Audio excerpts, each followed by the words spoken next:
Hello, everybody. I'd like to introduce you to Peter Masters from Miniclipper Logistics. Thank you for joining us today, Peter. Pleasure. Please tell us about Miniclipper Logistics. Okay, well, Miniclipper started in 1971, so we've been trading for 53 years now. We started as a direct courier business, mainly delivering parcels into London. The business evolved through organic growth. In the 90s, we moved into warehousing. And we kind of found out by accident that we were pretty good at it. So that activity has increased significantly and now represents 50% of our business. More recently, we expanded into the Midlands. We set up a site at Burton-on-Trent, which is our now a Midlands transport centre for us as well. So effectively expanded our reach, and now we're covering sort of Manchester, Sheffield, the M62 corridor, and East Midlands. So that's where we are. Good. And how many warehouses do you have? We have got 5 or 6, depending on how you look at it. We got 5 down in central Bedfordshire, and then one up in the Midlands. Okay, thank you. And what brought you originally into the lovely world of logistics? Well, I kind of followed into in my father's footsteps. I think I was always primed to come into the business. It's kind of in my DNA. I joined the family business in 1985. Before that, when I left Bristol Poly, I joined United Carriers and then Sovereign Distribution. And after a couple of years, an opportunity came up in Miniclipper, so I moved into the family business. It was always going to happen.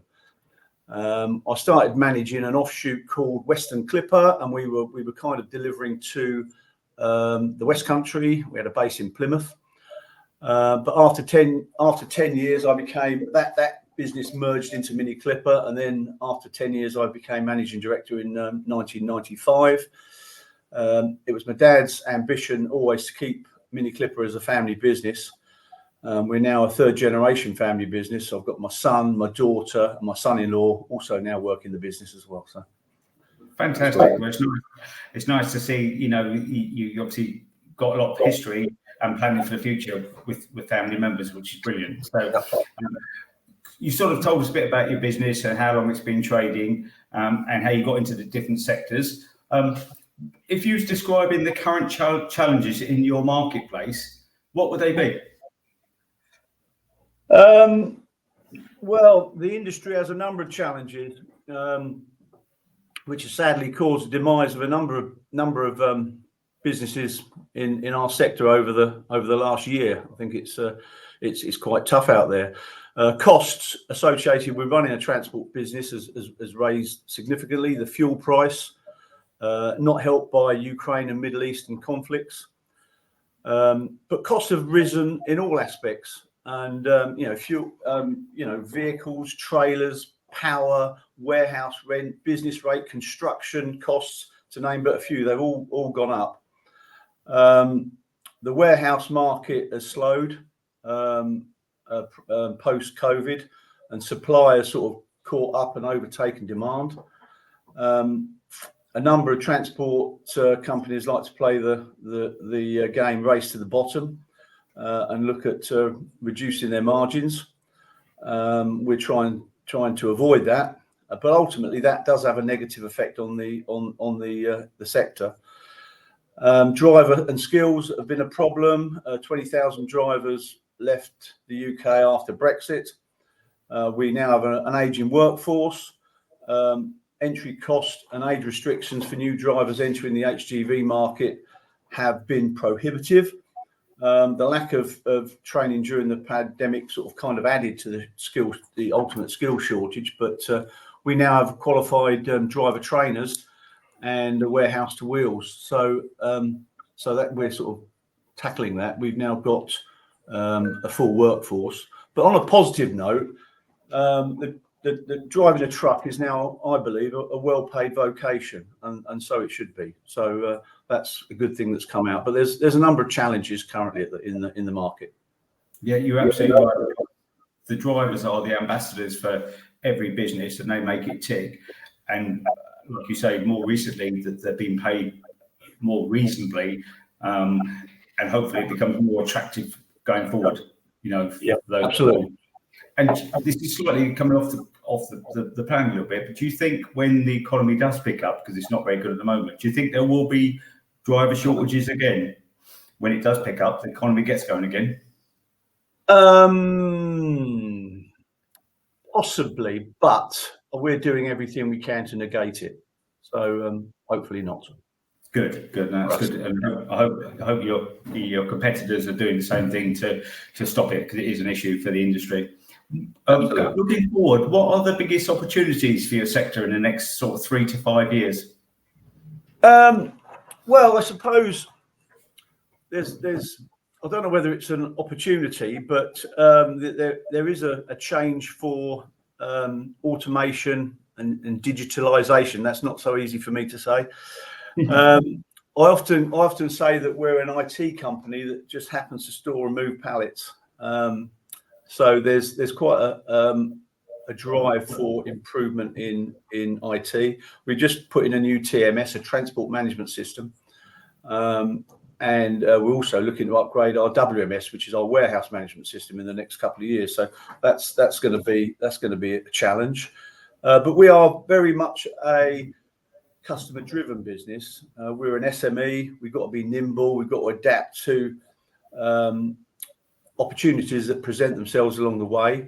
I think for us, we've seen quite an increase in the e-com warehousing part of our business. So we've had a little from a very low start. We seem to be doing quite a lot of that at the moment, and it's gaining traction, and I can see that going from strength to strength. So fantastic.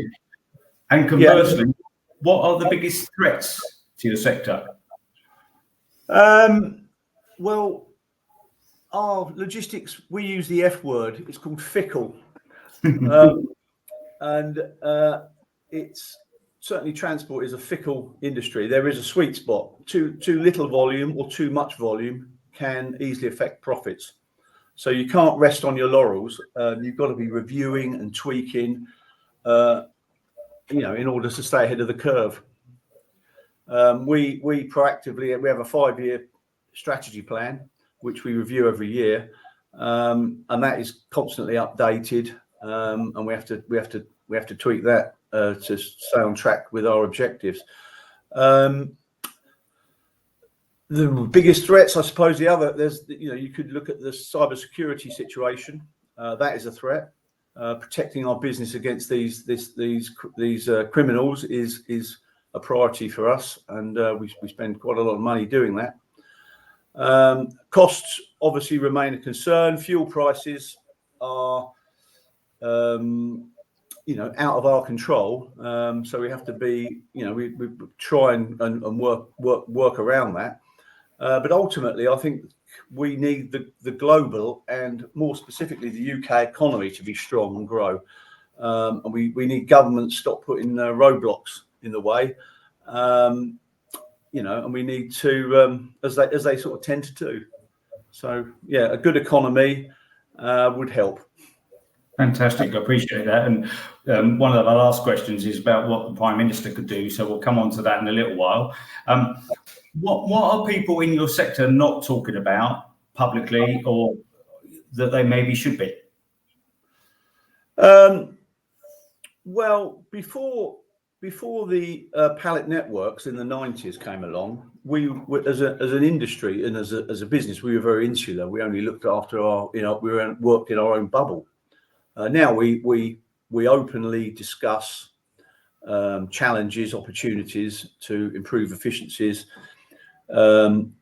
sustainable practices, people development, and training incentives. So, we're in a number of networks. We're in Pallet Line and the Haschem network. We do sort of meet lots of our peers and talk these things through. So it's a very different world than it was back in the day. There are also a number of of bodies that support the industry: the UKWA, United Kingdom Warehouse Association, the Road Haulage Association. We're members of the Transport Association now, Logistics UK, and the APN that sort of sits above the pallet networks. These bodies actively represent the industry and are working with policymakers to change legislation. The UKWA, for example, have been lobbying for a specific logistics minister within government. And when you consider how massive the sector is, I think is it 8.2% of the total UK employment works in our sector. You know, that's an initiative I really support. We should have. Thank you. Yeah, and several people mentioned something similar, Peter, and you're absolutely right. And you know, the logistics sector drives the UK economy because it all ticks. No one sees it, but it's really efficient, really effective. And if it stops working, the industry or the UK economy will slow down pretty quickly. How do you see the green transition impacting your sector and your business?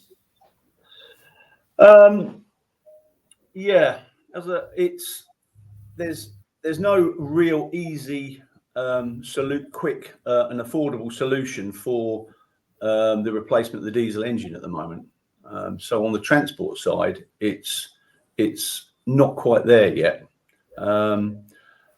For large, heavy, long distance haulage, it's just not quite there. You know, there are instances where EV trucks work, and obviously you've got different biofuels now coming in, which are more expensive to run, which you can't necessarily pass on to the customer because the customer doesn't want to pay.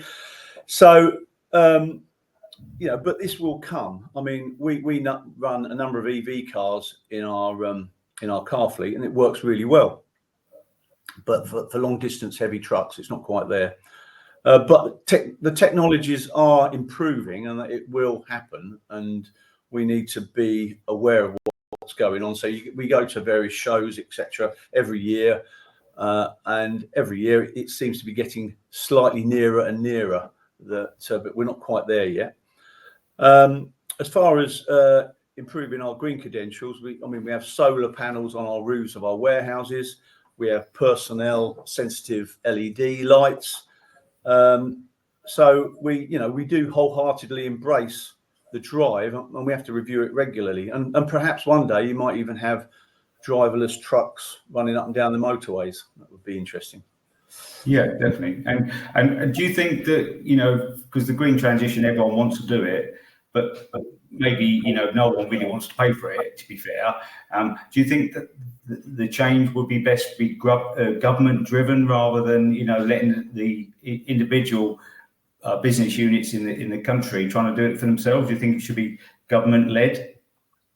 Well, it needs to be helped by the government. There needs to be some incentives there to do it, because at the moment like I said, it's cost prohibitive.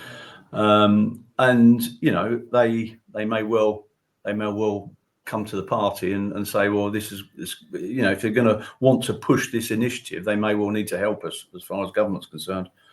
Whether that'll happen is another thing.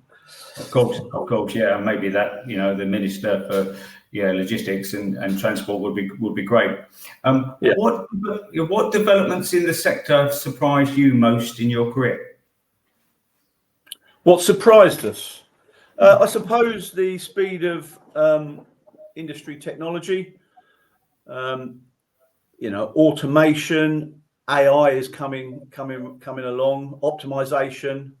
If you look at in the transport sector, when we back in the day, I was on telex machines and fax machines, and now we've got real-time. Sorry, I'm old. Real-time PODs, ETAs, track and trace. That's all standard stuff now. And that's taken away a lot of the manual administrational tasks, and warehouse technology is also it's driven efficiency and accuracy in the warehouse, so that's been really good. Yeah, that's good. And is it mainly dealing with exceptions? So when things are not delivered, that the focus is on, rather than when they are delivered, because everyone, takes it for granted that you and every other logistics company does the right job. Is exception reporting a bigger part of things than it used to be?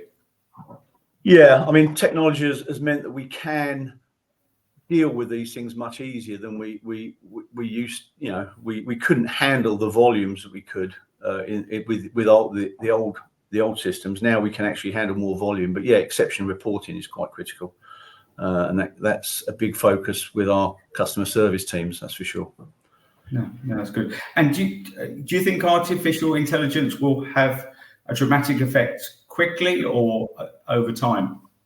Well, in our industry, we tend to be slow, slow to join the party. If we do, it will come. I'm sure it will. It's a little bit of a buzzword at the moment, but I can see that affecting all sorts of, certainly the agility of warehouse picking and that sort of thing immediately is an option, but also optimization out on the road and where how we deliver our goods, that could also have that could be affected by AI quite easily. Yeah, and if it can mean less fresh air is carried around the country through parcel companies, pallet networks, full load companies, that would drive more efficiency and be a positive greener effect as well. So thank you. Absolutely. Yeah. So if you could speak to the Prime Minister, what would you ask them to do to help your business grow and flourish? Well, be kind to industry, and I'll put down here. Let's see if we can spend some money on future-proofing the road infrastructure, because we're not very good at that, are we? I mean, I think the last major road infrastructure was the M40, before that was the M25, and that's over a long period of time. That's the last 20, 30 years, isn't it? So we're not very good at future-proofing the road infrastructure, and congestion's a real problem. Certainly closer you get to London, but if you there's not many parts of the country where that isn't an issue, and help businesses thrive, really. And let's have that logistics minister who can work in the best interest of this fantastic industry. No, I agree, because if they understand it, they can be a good ambassador and understand what companies like yourselves and 3PLs and everything go through to make things better. Absolutely wonderful. So thank you, Peter. So I just want to say thanks again for your time and going over your business and explaining to us. I'm sure all our listeners and viewers will love it. Thank you very much for your time again, Peter. Pleasure.